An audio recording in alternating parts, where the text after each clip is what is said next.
welcome. My name is Guy Peri. I'm the Chief Data and Analytics Officer at P&G, and I'm delighted to spend an hour with you to talk about technology, data, and analytics. We prepared a few slides to talk about how Procter & Gamble applies technology and analytics to P&G, but I also want to make sure we have plenty of time for questions. Not so long ago, okay fine, a little bit longer ago, I was in your seat. I majored in IT management in university, and I also have a technical degree. I'm a computer programmer. So I feel like I have relations with both of you because I understand coding and JavaScript and HTML5 and Python and C++. These are all the languages I learned when I was in school. Some of them I think are still relevant today. And then I also went to university where I learned IT applied to business. So I learned about how technology can be applied to business, accounting, finance, and things. So I'm going to hopefully talk about both the technology and the IT management in my presentation.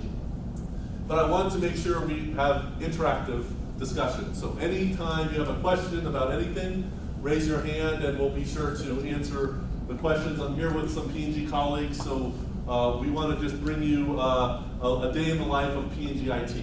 That's what I'm intending to share. So I've been with the company 21 years. I'm not going to ask who was born earlier than 21 years because it makes me feel old. But I've been here 21 years and I've seen technology mature and change. And so I will share with you my point of view on how technology is used at P&G, and also my point of view on, if I'm a student in Costa Rica, what type of skills and experiences I would recommend you take so you're prepared to work in industry. And so that's the objective. Just a little bit about Procter & Gamble here in Latin America. Globally, we were founded in 1837, so that's really old. So we've been around for over 180 years. We operate in 75 countries, 180 countries where we sell our brands. About $65 billion in sales. So we're a very large enterprise, but we operate locally, and we're here in Costa Rica as well. In Latin America, we started in 1948. We have 12,000 employees in Latin America, and we have manufacturing sites and organizations here. Here in Costa Rica, we focus on BI, data and analytics. So we have a data hub, and we'll talk about that more. We also have one of our largest shared service centers in the world. Working with the organizations here in Costa Rica, we've been able to create a shared service center that I believe is, how big in size? I know we have 400 PSC. 800 total? 1,500. 1,500, that's right. 1,500 people here in Costa Rica doing shared services. And then we have a very active product supply operation here in Costa Rica. So a little bit of background, all of you know this curve, that the growth of data is growing significantly.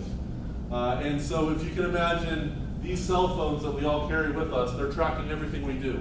So Google right now knows I'm here in Costa Rica giving a presentation to you in this room. It knows all this information about me, and I'm okay with it because Google gives me free services, so it's okay for me. But because of the data growth, these cell phones and everything else is growing significantly, but there's a big shortage in the industry, and I would argue also in Costa Rica, of talent that understands how to apply technology and analytics to make sense of this data.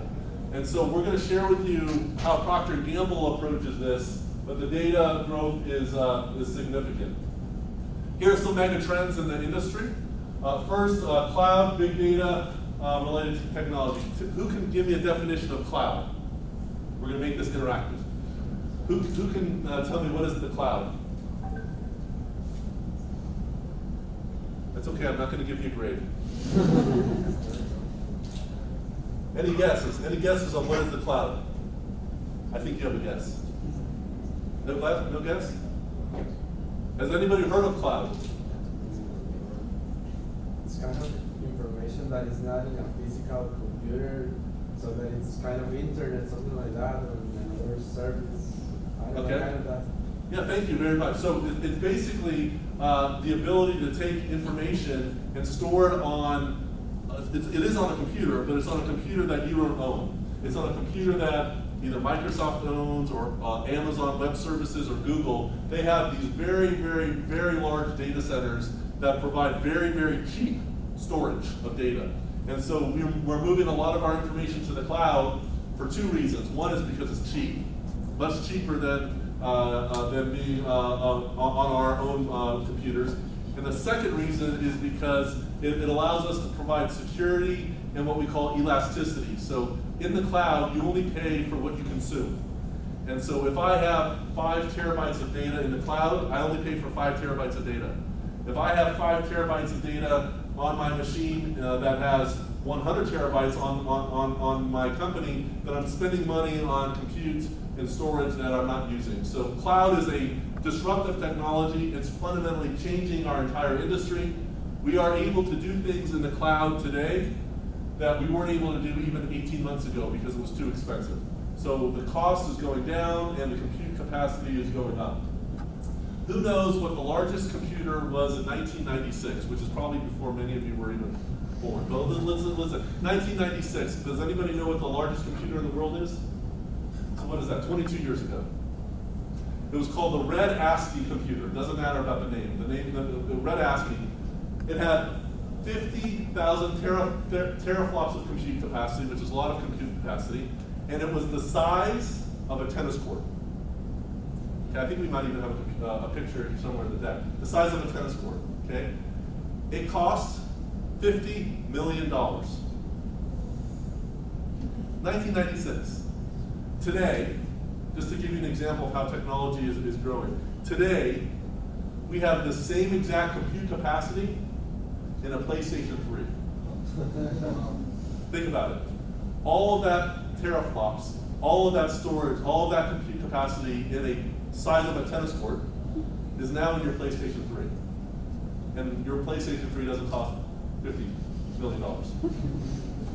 Okay, so here's the from to. So this is examples of computers that were in the past. Today we have data centers. So many companies have their own data centers, which is what we call on-premise. These are data centers that we use to store our data and do our computation. And then most of us are moving to the cloud.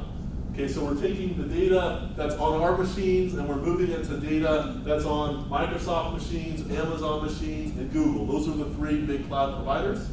And the reason we're doing this is it's on demand, it's more efficient, and we have the elasticity that I mentioned earlier. So the cloud is going to transform what we're able to do in IT. So megatrend number 1 on the cloud and big data, these are the number of vendors that you're not supposed to read this slide, but there's a lot of vendors that work in the cloud and the data space. I probably get a call 3 times a week from one of these vendors talking to me about how their technology is going to save the world and solve all of Procter & Gamble's problems as long as we can just pay them $1 million. Right? That's usually what I hear every time I answer the phone. So I've stopped answering the phone. But these companies, some of them are very innovative and they're disrupting how we work. So we do partner with a lot of the ecosystem of startups, but there's a lot of activity happening in the space. For technology that you may want to write down, because this is technology that's highly relevant today in the data and analytics space. In terms of statistics, R is an open source package. Who knows what open source is? Does anybody know what open source is? Hota, you don't count. Okay, who knows? What is open source? It's when you have like, you don't have like a faithful system, but you also have that with like validation, something like that. Yep. So it's usually software that's free, that is built by experts around the world. So the software is basically crowdsourced. And so the experts around the world are contributing to different versions and enhancing the technology. And what we see with open source technology is it always is cheaper because it's free or very cheap. And it's always more innovative because you have thousands and thousands of experts around the world contributing to it. And that's much more than any one company can do from an innovation perspective. So R is an open source statistical package, and anyone that's doing statistics, I would highly recommend learning R. It's only going to continue to progress. The types of technology we used to use was called SAS, S-A-S. That's a very expensive statistical package, very, very powerful. But R was like here, SAS was right here. Over the last 5 years, R is up here, probably competitive with SAS. SAS costs a lot more money than R, so R is going to be a very key. Python is a scripting language. It's also a very advanced language. I would highly recommend anyone interested in moving data and scripting to use Python. And then these are the analytic platforms that we're using. There's a lot of different ones, but 9, RapidMiner, and Alteryx. There's probably 300 different technology platforms you could choose from. But I would highly recommend going to open source and learning open source. You're probably learning some of these tools in your high school or your university. I would also recommend going to the web. I learned all of my new technology skills from the web. So there's a website called Coursera, where you can download any types of technology course. I retool myself through Coursera and Udemy. Those are the two that I use, but there's probably dozens out there. So I encourage you to leverage the assets of the internet to build your skills. Especially old people like me, I need to retool myself. Because the programming languages I used in the 90s, COBOL, C++, are less relevant than today. Although C++ is still pretty used. Object-oriented programming is still pretty, so I still feel somewhat relevant. But I need to always refresh my technology skills. Anyone that's getting into technology better like change, because the only thing that happens in IT is change. And so if you're not interested in always renewing your learning, if you're not interested in learning the next generation technology, IT will be a very frustrating field for you. So that's why I love IT, is that we get a chance to retool all the time. So data is a strategic asset for the company. For Procter & Gamble, one of my jobs is to help the company understand how data is a true strategic asset. It's no longer a cost center. It's no longer a byproduct of something that we need to optimize and remove. It's something that we will use to advance our business. And you see here that we are looking at collecting a 360-degree view of you who are a consumer. The more we know about you, the better we can serve you as a consumer. So that requires a lot of data and integration of data. And we're also looking to get more real time. So when you're walking by a store, it would be great if we knew that you were ready to buy some laundry detergent, or we give you a promotion text to say if you stop in the store and you buy Ariel, you'll get a coupon to do it. So we're trying to drive much more real-time marketing of our products. Procter & Gamble is the largest advertiser in the world. We spend a lot of money and time and effort on advertising. Hopefully you see a lot of our commercials and digital campaigns online. We're looking at using technology, data, and analytics to optimize how we market and communicate with our consumers. Okay, who can tell me what machine learning is? I gave you the answer if you read quickly. Machine learning, tell me what machine learning is. I'm gonna take my jacket off if that's okay, it's a little warm. Machine learning? Does anybody study machine learning in school? Not yet? Okay, so this will be your first machine learning 101 course. So machine learning is basically pattern recognition. Okay, so it's basically a very, very advanced way of identifying patterns in data to predict the future. That's all it is. And a lot of people like to make it more complex than that, but that's all it is. It's pattern recognition to predict the future. Okay? And the way machines learn is how? How do machines learn? Because machine is, all a machine is, it has storage, and it has CPU, compute, and it has memory. That's all a machine is. It's storage, compute, memory. But that by itself isn't enough to learn. It's not smart, it's just hardware. How does the hardware get smart? Does anybody know? Take a guess. Data. Data, you feed the machine, and the machine learns. And it continues to learn and learn and learn until it gets to a point where it actually can do some activities better than human beings. So as of, I think, 2 years ago, machine learning applied to image recognition is more accurate than a human being. That's how advanced machine learning has become. But in order to do that, you need to feed it millions and millions of data sets so it can learn the differences between things. And so that's machine learning. We're going to actually bring machine learning to life. Who is the brave volunteer to help me? I need one volunteer. I'm not a magician. I'm not going to make you disappear. I promise you. You ready? Who likes to draw? I'll make me. Okay, I'm ready, but I'm Do you know how to draw? I'm not a really good athlete, but I have that. Come on up. So we're gonna bring machine learning to life. What's your name? Oscar. Oscar? Nice to meet you, Guy. Come on in if you could give him a seat. Ota. So we're gonna actually bring machine learning to life. So Oscar is going to draw on a machine. So the demo we're gonna do here is it's gonna ask Oscar to draw certain items. And the machine behind the scene is gonna use his drawing to predict what he's drawing. So the machine's gonna try to tell you what he's drawing. And I like to use this example because it's an example of real machine. He's providing data to the machine, and it's using that data plus 10,000 other users to predict what's happening. So let's see it come to life in the next demo. Do you want to toggle to the... So Oscar, do not feel any pressure to get this right. It's completely okay. Guys, you got to transfer what's up to the...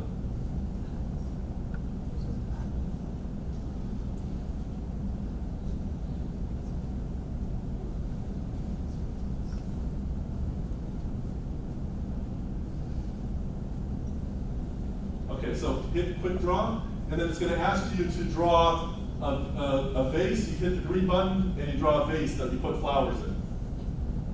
So use the mouse to draw a vase. Right there. So now you'll see the computer's looking at what he's drawing, and it's trying to guess what it's drawing. You see below? It's a floral lamp. That's okay, keep drawing. Oh, it's a vase. You got it. Very good, keep going. Next one, eyeglasses. 1 for 1. So right now it says it's a line, but as he's drawing, it's comparing it to 10 million other drawings to predict. Look, got it. You're too good, Oscar, keep going. Screwdriver is what you use. That's gonna be a tough one. If you get this one, I'll be impressed. It's very difficult.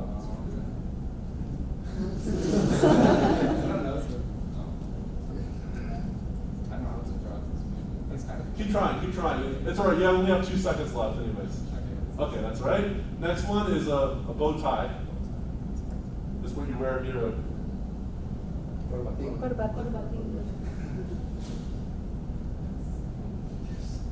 Wow. Oh no. That's okay.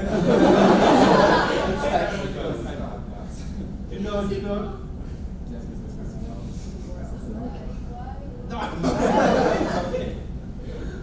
Okay, we have one more, I think. Black cat. I don't know how you do black cat. Wow.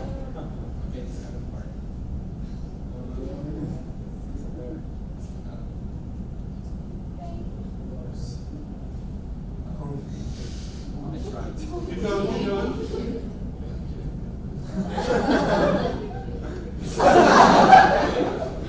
Okay, one more. I think this is the last one.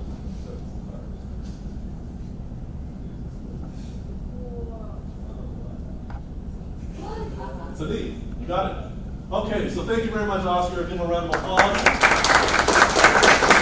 And if the PGers can give him a PG product that he would find relevant, that'll be your reward for very good volunteer. Let me share with you this before we go on. So you see, this is Oscar's drawings, right? You did a very good job, by the way. When I did this, they only understood one of mine. But the power here, and while this is a fun example, it shows machine learning in action. If you scroll down,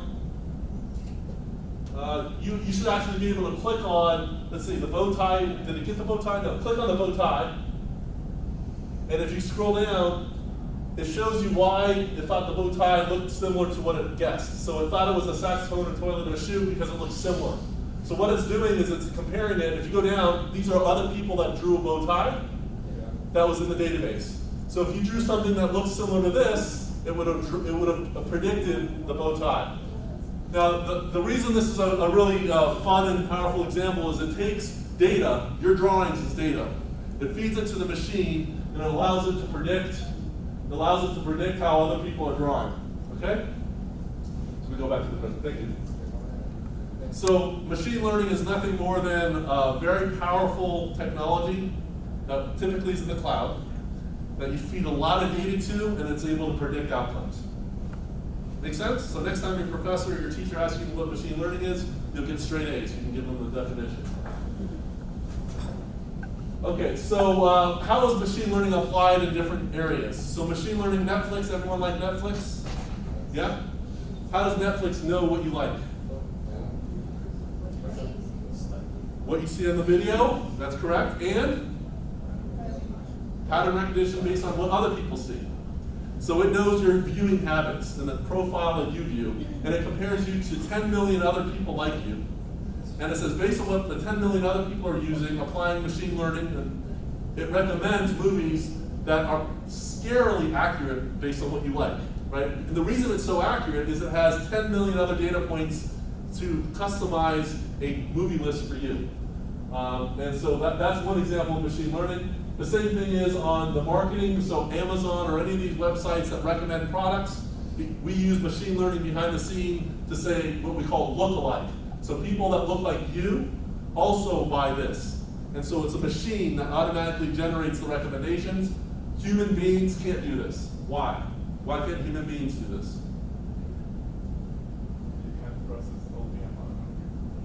You can't, exactly right. You can't process all of the information needed to make an intelligent recommendation. And it's very, very intense from a compute perspective. The human brain isn't as powerful as the cloud compute. Same thing here on Pandora, on the internet radio. 400 characteristics based on professional. It customizes your list based on the attributes of the musician and the preferences that you've observed and behaved. So what we're trying to do in Procter & Gamble is we take very advanced algorithms and we put them in user interfaces that are very simple. So this is an example of Waze or Google Maps that I like to share. Do you know what's behind the Waze? Is Waze here? Do you guys use Waze? Yeah. Is it popular? Yeah, very popular. It's great because it tells you about construction, police officers, speed traps. It's wonderful. This is being recorded, so I have to be careful. I'm getting into trouble. But the idea behind Waze is it's basically a 17-page algorithm behind the scenes. If you ever want to look it up, there's a real 17-page algorithm that's very sophisticated. This is a small part of it. But what Waze does very well is it takes a very complex algorithm and takes data points from everyone with a cell phone that's using Waze, and it feeds the algorithm to help give you and it does pattern to give you a recommendation on where to drive and how to drive, and warnings that there's a speed trap coming up. So the nice thing about Waze is it takes very complex algorithm data and it gives it to you in a very, very simple user interface. And at Procter & Gamble, we're specializing in the algorithm. So I have 45 data scientists, which are very deep algorithm experts. And we're also specializing on the user interface. So we have software engineers whose job is to use a lot of the programming languages that you're learning in school to create a very simple interface that allows the average human being to process and understand the data. So I don't know about you, but every time I use Waze, I type the message in, and I hit the button go. That's it. Very simple, very complex behind the scenes. And so our opportunity in technology is to use the technology, software development skills to make this, and to use the database and the analytics skills to make this. And when we get the both right, that's when we create magic, and we can change really, really important work processes. Alexa, how many have Alexa? Google Home? Siri? Siri? Everyone with an iPhone has Siri, pretty much, right? So this is next generation language processing. And the interesting thing about this is Google and Alexa, they're all very advanced in language recognition. This is going to change how we shop. You're in the future going to say, Google Home or Alexa, buy me another battery. It's going to know based on your previous purchases what battery you prefer.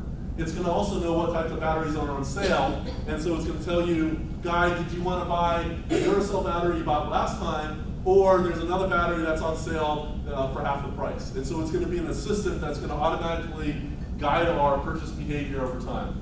And these devices will be pervasive in our car. They're already throughout our houses. It's going to be the next generation of user interface. So people aren't going to use screens. They're going to use voice to command different instructions to the computer. And by the way, Alexa and Google Home, it's all run on the cloud. So when you talk, it goes through the device, it goes up to the cloud processes your language, and it brings it back to Alexa, who responds to you. And all that is done in 0.002 seconds. So sub-second response time, which you need. And that's how powerful this cloud ecosystem. Without the cloud, we would not be able to do this at the scale that, that language processing is done.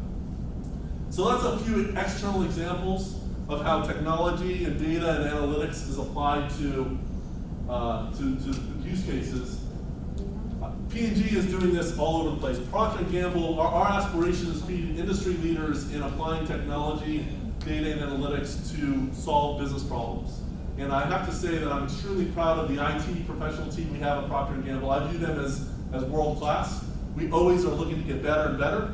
So we're never satisfied with where we are. But a few of these examples I would share are world class and viewed as industry leading.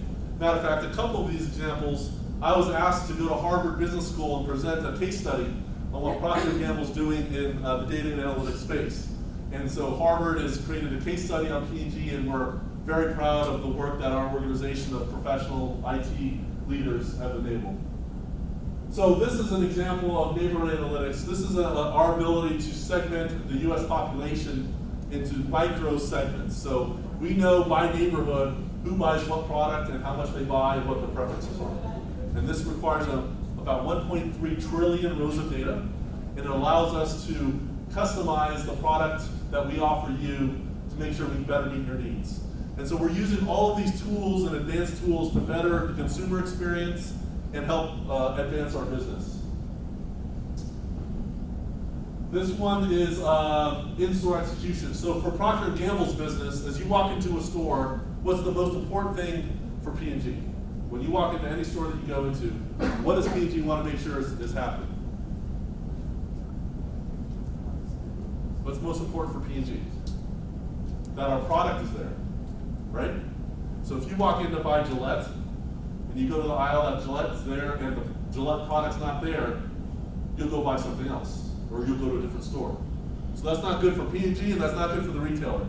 So our job is to understand who you are, what your needs are, where you shop, when you shop, and make sure our product is there at the right price and the right position on the shelf so you can buy it and meet your need.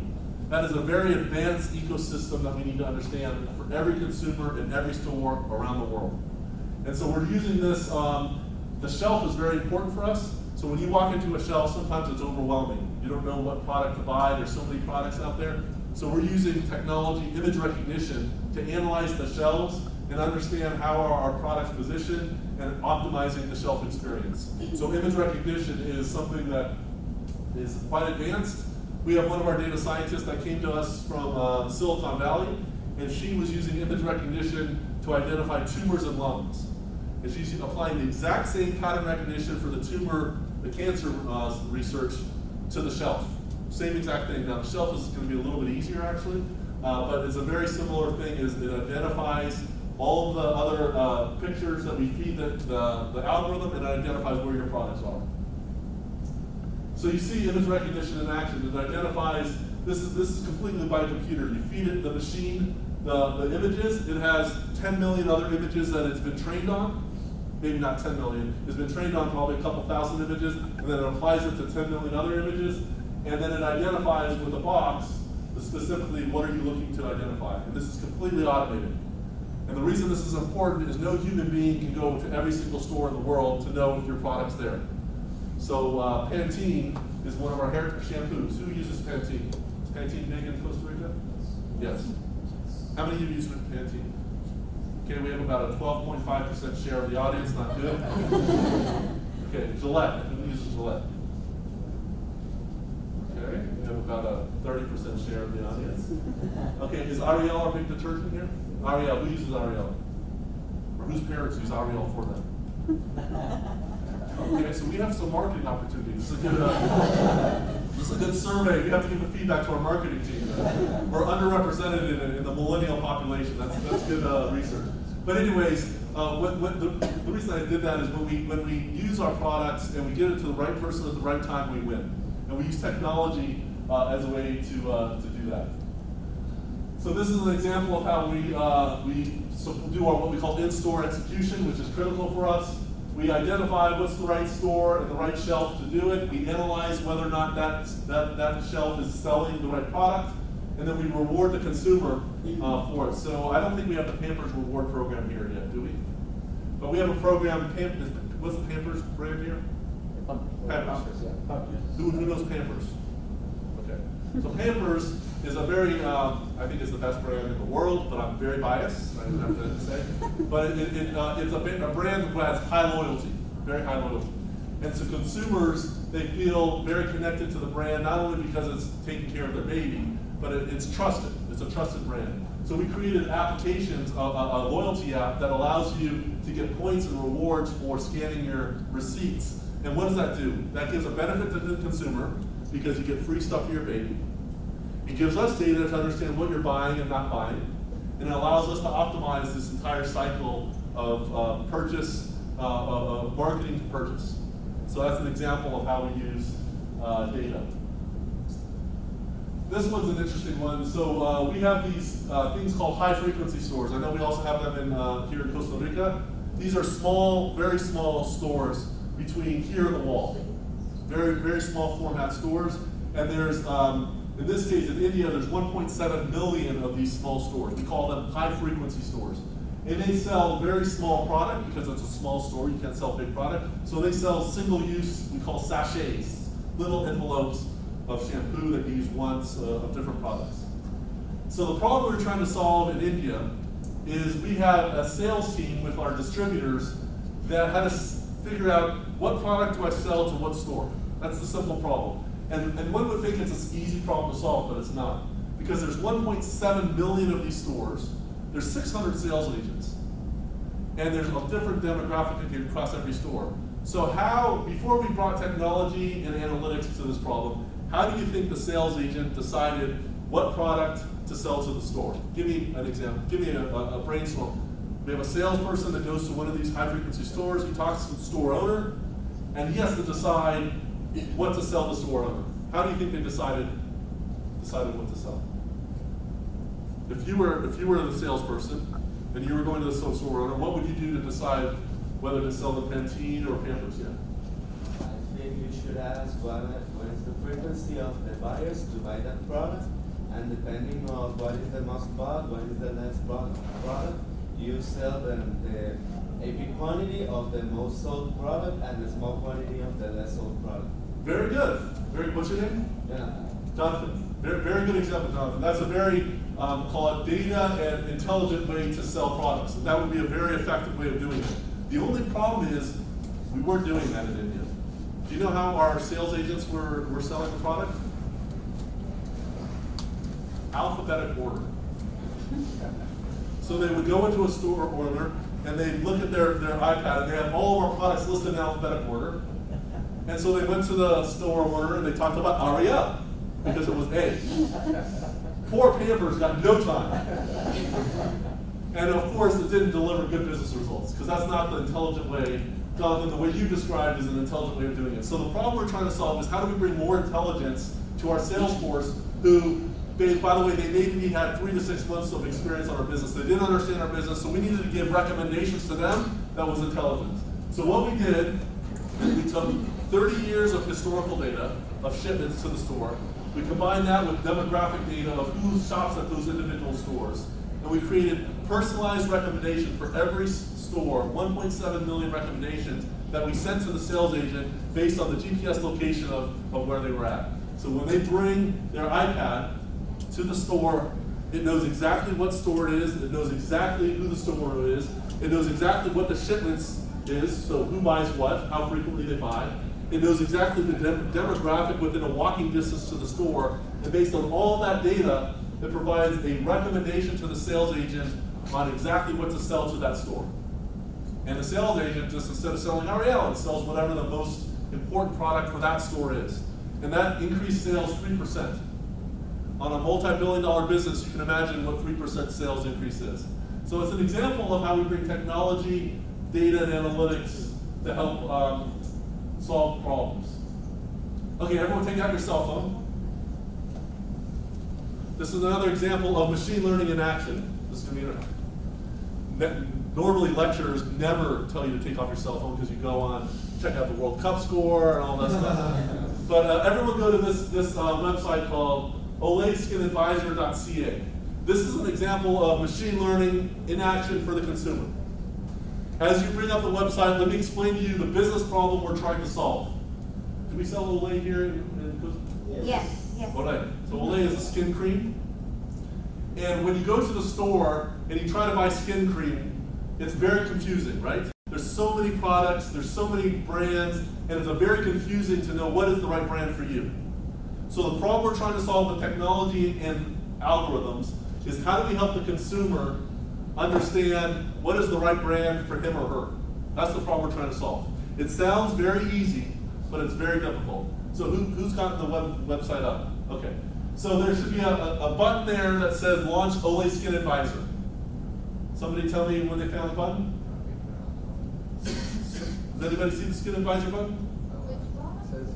But there's a button. Let me go on. Let me do it with you. Begin analysis, it says?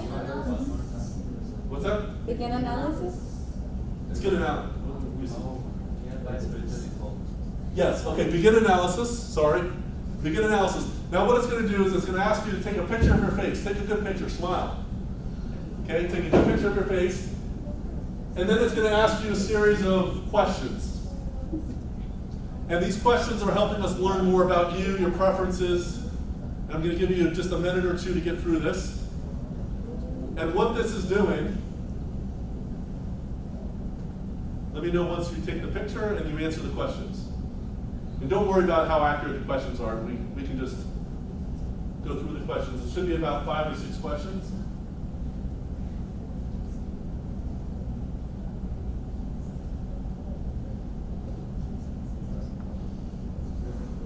Tell me, raise your hand when someone's gone through the questions. Has anyone taken the picture? Okay, it's analyzing? So when you took the picture, just so you know, when it's analyzing your face, it's comparing your face to 25 million other faces. And what it's going to do, okay, so to answer the question, we're doing this real time with Hota here. Dark circles for Hota. No, I'm just kidding. Okay, you can just add, you can whatever you want.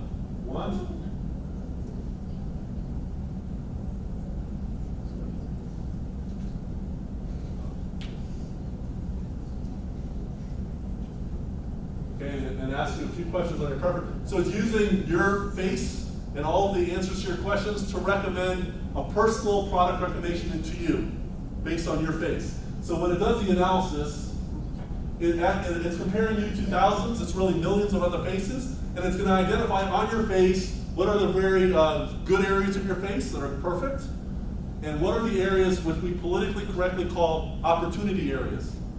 So these are the areas of your face that could benefit from some help. Well, the nice way to say it is opportunity areas. I look good. So Hota looks like he's 19 years old, and then you enter your real age and you update the report. And here you see it analyzes his face. The red areas are where he needs help, the green areas which are very good. And this is a personalized recommendation to you. And by the way, it gives you specifically what products are relevant for your face. Okay? So that's how we're using technology and algorithms. These are called deep learning algorithms. These are algorithms that are machine learning to recommend so if you click on one of these like crow's feet or any of these, it shows it shows where your mouth is, it shows where your eyes are. The green parts are good. Concern meter, that's what they call it, the concern meter. That's also a nice way of saying it. So you understand how we apply technology? So the problem, it always starts with a business problem, and this is a very advanced form of technology that we're using to solve this. And what we've learned from our consumers is they love this because it gives them a personalized solution for their needs, and it avoids the complexity that you face when you're on the shelf. And we also learn a lot of data so we can better serve the consumer. Thank you.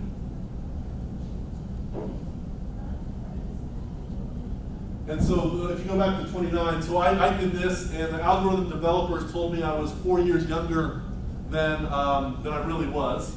which was great because I think they made the algorithm lie a little bit because they're in my organization. They want to make sure they were well rated and well performing. But this is an example of that my top improvement area was under my eyes.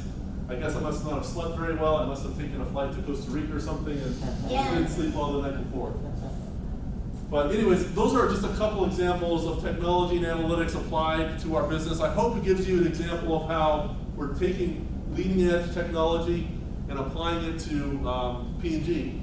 And I would encourage each of you as students in this field to get to an area that you're passionate about. If you're passionate about software development, be the best software developer in the world. If you're passionate about database, be the best database developer and designer in the world. If you're passionate about algorithms, be the best orchestrator in the world of algorithms. And in Costa Rica, you have resources that you can use to become the best. There's a lot of online resources as well. And of course, companies like P&G and many others are looking for students who have experience in not only the technology, but also how to apply the technology to solve problems like I shared today. So with that, I'd like to open it up with, hopefully I have plenty of time for questions. Questions or dialogue? You're a quiet group. I know it's very difficult. Who's the first brave person to ask a question? First brave person will get a P&G product. That's what we need. We need bribery material. Usually for college visits, I come with a whole bunch of product. And then when it gets really quiet, I flash on a Gillette shaver. That's pretty good. And I start low and then I work my way up to the really good stuff. Any questions? Because if you don't have questions, I have questions for you.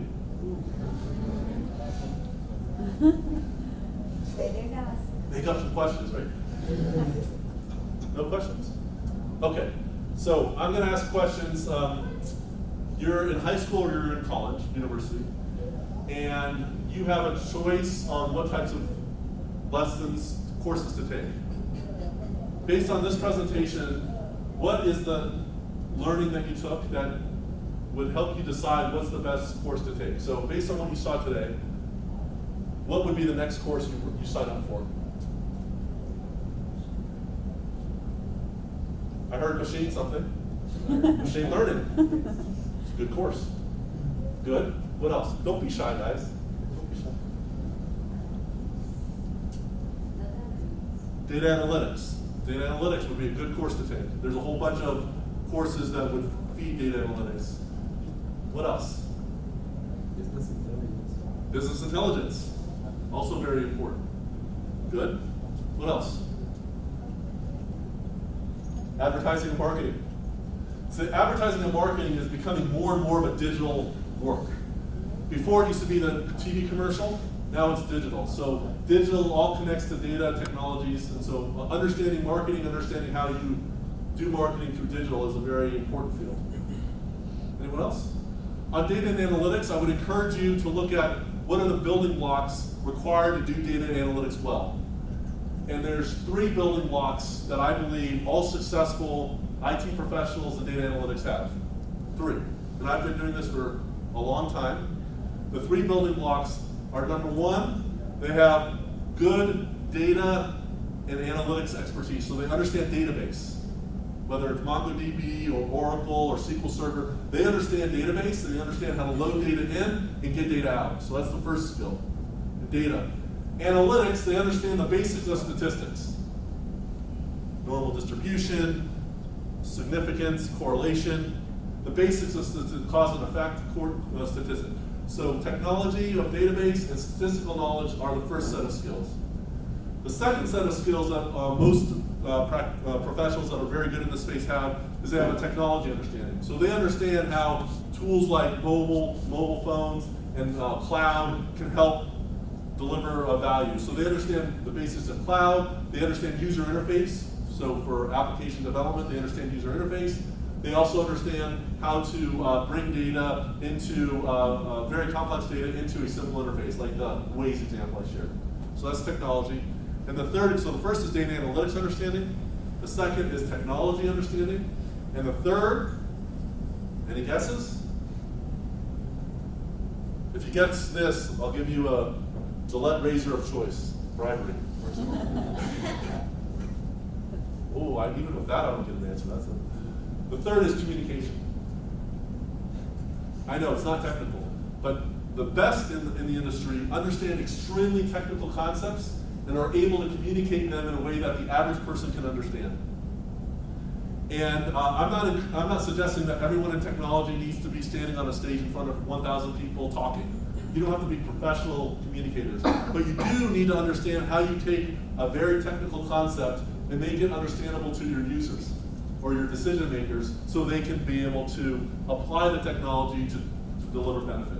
So those are the three things. If I'm in your seat, I would be thinking, how am I on my data and analytics understanding? How am I on my technology understanding? And how am I on my communication skills, both written and oral? And when you round those three out, you're going to be in good position to add a lot of value to companies like Procter & Gamble or any other company you choose to work with. Any other questions before I have a final question for you? How are we on time? Okay, we have 15 minutes. Yes? I have a question. Thank you for the presentation. What about security and cybersecurity? Yes, thank you very much for bringing that up. Cybersecurity, we didn't touch on here, but it's absolutely foundational to every large enterprise, including Procter & Gamble. We invest significantly in ensuring that the data that we collect is properly secured through encryption algorithms and that we protect the consumer data. We take the relationship with our consumers extremely seriously, so any data you choose to share with us, we make sure are encrypted. Does anybody know what encryption means? Yes. What's encryption? I heard a lot of yeses. Who's the volunteer? What is encryption? It protects your data. Basically hashes the data so where a normal human can't decipher, understand what it is. So we use very advanced encryption technology. We use a very advanced analytics to identify fraud and security attempts. So yeah, cybersecurity for us is a key priority. We invest significantly. We have a chief security officer who's my colleague, and his job is to make sure we protect the assets of the company. So if any of you are interested in cybersecurity and Costa Rica offers that, I would highly recommend getting into cybersecurity. The need for cybersecurity is only going to continue to go up. As you have more data, remember the curve, as you have more data available, all that data needs to be protected. And so the professionals in the industry that understand cybersecurity, incident response, being able to understand real instances versus not real instances, they will have a very big market to play in. Other questions or anything that, you have a question or you're just itching your face? No? In your presentation, I read an acronym. It was like MOT, something like that. Oh, MOT. Yeah, it's P&G, we use acronyms and we think they're real language, so sorry about that. MOT is moment of truth. So it's something that we define for P&G. We think that there's 3 moments of truth for you as a consumer. So think about it. There's 3 times that are critical that we are in front of you and are relevant. The first is when you're searching, we call it the 0 moment of truth. It's when you're searching the internet and you're deciding what product to buy. So when you're searching the internet and Google or whatever, and you're searching different products, we want to make sure we're there informing you about our product and why our product is the right product for you. So that's called 0 moment of truth. The first moment of truth is when you're in the store and you're looking at the shelf. We need to make sure our product is there, that it's effectively communicating its benefits, and it's properly shelved so you can access it and put it in your cart. In the physical world, in the online world, we need to make sure that we're present in the top search list of Amazon or wherever you're shopping. So that's called the first moment of truth. That's actually the second example. And the third moment is called the second moment of truth, which is when you take our product home or it's sent to you and you use it, how does the product perform? And if our product doesn't deliver a delightful experience for you, you're not going to buy us again. So we focus on optimizing what we call the 0 moment of truth, the search, the first moment of truth, the purchase experience, and the second moment of truth, which is when you bring the product home and you apply it to your hair or to your clothes or whatever you're using it for, you have a delightful experience. And when we win all those 3, we're at our best. Long answer to a very short acronym. Thank you for asking the question. We have to get her a product. Any other questions? Okay, so we'll close with my final question to you.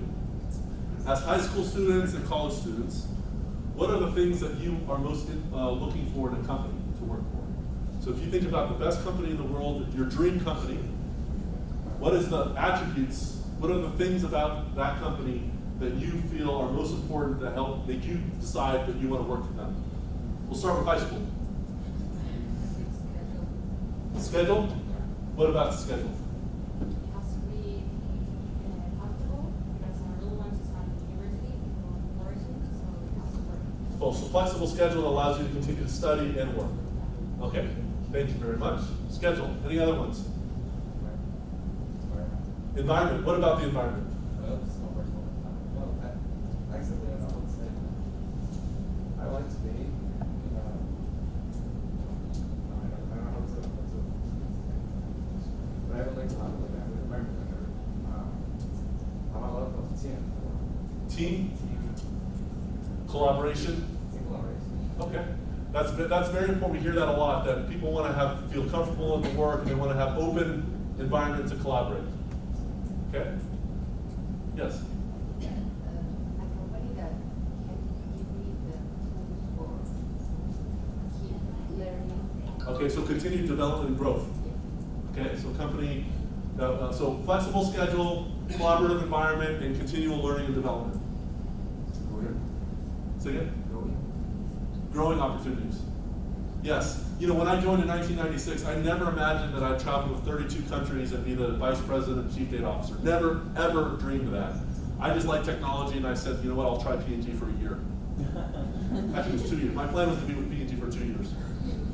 When I'm there 21, yeah. I think that it needs to have transparency with its employees because the people who work for an enterprise don't like to be kept at shade or keep secrets from them. So if something is happening with their space work or something like that, have transparency with them. Okay, transparent communication with employees, town halls to share what's going on. Good. Anything else? Yeah. Economic stability. Say again? Economic stability. Economic. Stability. Skip. Stability. Oh, okay, so tell me more about that. Yeah, I don't know. I would like to be in a place where I can work for years, knowing that I can be there, and I don't know, maybe with not worries about Money. yeah. So money is important, you know, and I tell you, it's usually not the number one driver, but you know, you would need to work for a company that you feel pays you fair market value. And what we tell people that join P&G is that we'll never pay the highest in the market, but we'll pay you competitively to where you won't have to worry about money. And you know, I'm from Florida, which is very closer to Costa Rica than Ohio. Our headquarters is in Ohio. I grew up in Florida, and I was not interested in going to Ohio. Florida, very warm, like Costa Rica, warm and humid. In December, Ohio, cold and snow. So that's, and I knew nothing about Ohio. So the recruiter came down to my university. I was in business school, and he said, "Guy, we'd like to interview you for Procter & Gamble." And my response was, I am not interested in going to Cincinnati, Ohio. I'm happy to be next to the beach here in Florida. Unless you have an opportunity for me around the beach, ideally within a 10-minute drive, I'm not interested. So I was very, very particular. Second time he came down, he came from Cincinnati and was recruiting. Second time he called me up and said, "Guy, we're still interested in interviewing you. Would you be open to coming to Cincinnati?" I said, "Okay, listen, I'll broaden my scope. Instead of within a 10-minute drive from the beach, I'll make it anywhere in Florida. I'm open to any opportunity in Florida. If you have a job in Florida, I'll interview you with you." He says, "We're still headquartered in Cincinnati. We don't have a job in Florida, but we think we have a lot to offer you." I said, "No, I'm not interested." And I hung up. So the second time I hung up on the guy. The third time he came down, he calls me up. He says, "Guy, this is the last time I'm calling you." And he said two things, which is why I'm at Procter & Gamble today. I'm going to be very honest. The first thing he said is like, "Listen, I'm from Florida as well. I live in Ohio. Ohio has a lot to offer you. Come up to Ohio. We'll interview you. We'll give you a day visit. We'll pay for your flight. We'll take you to dinner, and I'll buy you a beer." So that was a big check. I was a poor college student, so of course I'm going to take that offer, right? So that was the first thing. And the second thing he said, and it is so true, and that's the reason I stay at Procter & Gamble today, he said, "And I promise you that we will surround you with the world's best minds that will continue to grow and challenge you, and you will develop professionally faster than anywhere else that you choose to go to." Oh, and by the way, we'll pay you enough money to fly down to Florida in the winter anytime you want. So those are the reasons I'm at Procter & Gamble, and frankly the reason I stay. So it is important that you have the financial, but I wasn't chasing money. I got a job offer from Microsoft, which was a lot more money. I got a job offer from Arthur Andersen, which is now Accenture, which was a lot more money, but I chose Procter & Gamble because the quality of the people, and it's important that you assess the people that you work with. You'll spend more time with your people, the people you work with, than your spouse, your girlfriend, your family. So you need to make sure you fit into the culture. And so those are good questions to be asking. So with that, I think we'll close. Thank you very much for your time and attention. Hopefully you found that dialogue helpful. Thank you.